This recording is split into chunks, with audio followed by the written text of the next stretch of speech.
Pasal yang mengatur kebebasan berpendapat itu untuk memaksimalkan kebebasan berpendapat, bukan untuk menghalangi. Karena kalau habis ini sering disebut. Jadi kalau semakin diatur kebebasan itu, semakin nilai pendapatnya semakin kurang.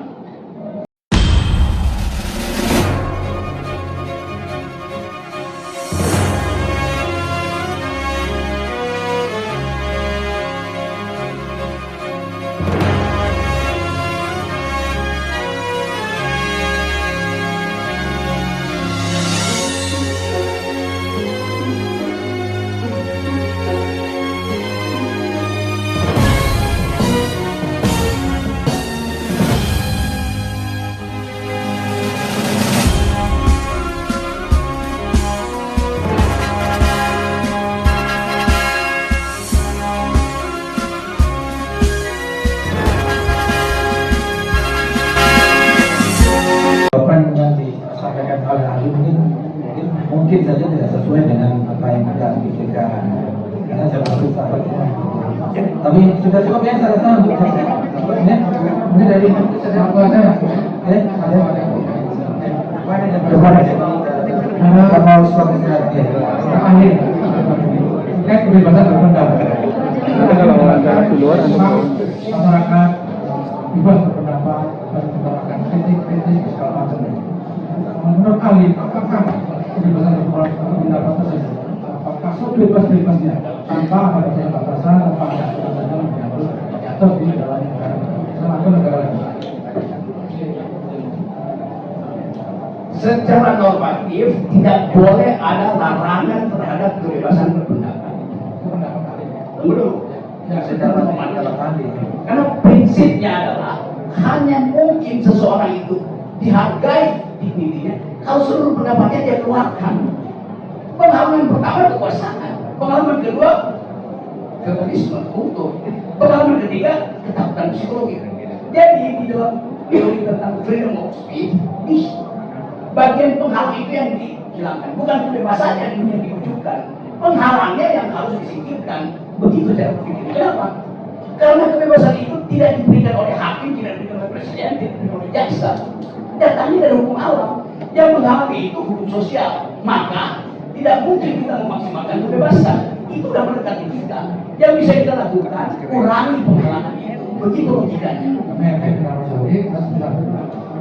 Hanya sepakat kita di Indonesia dan negara hukum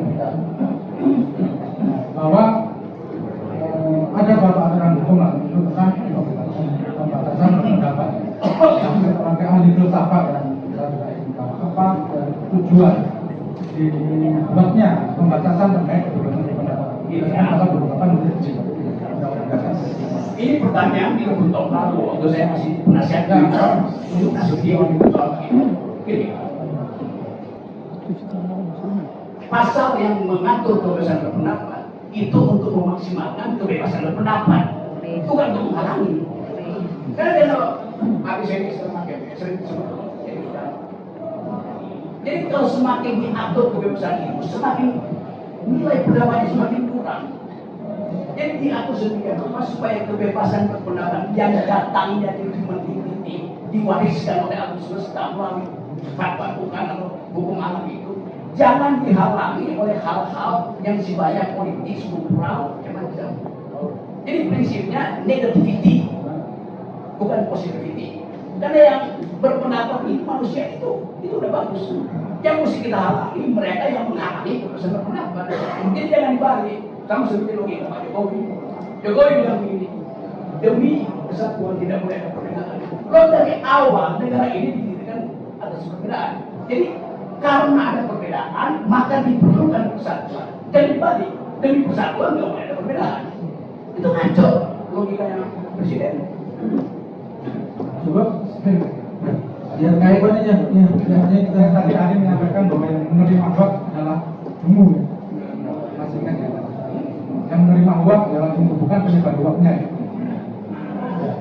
Itu resiprokal aja kan? Ya. Ya, apakah Ali pernah menerima suatu hak dan kemudian menyebarkan uang tersebut? Nggak pernah saya menerima hoax. Suatu perkara ratna sampaikan pernah ada menyebarkan bahwa Kapan saya sebarkan sebagai hoax? kita mengakui mengatakan Oke, bahwa Saya terangkan ya. Anda nggak baca peristiwanya. Waktu peristiwa Ratna Sarumpait terjadi, saya ada di ketinggian 5.600 meter di Gunung Elbrus. Suhu 26 derajat Celcius minus, angin 190 km. Bagaimana mungkin saya nge-tweet dari situ? Bagaimana mungkin? Saya ganti SIM card pakai Rusia. Di mana saya sebalik apa yang saya lakukan?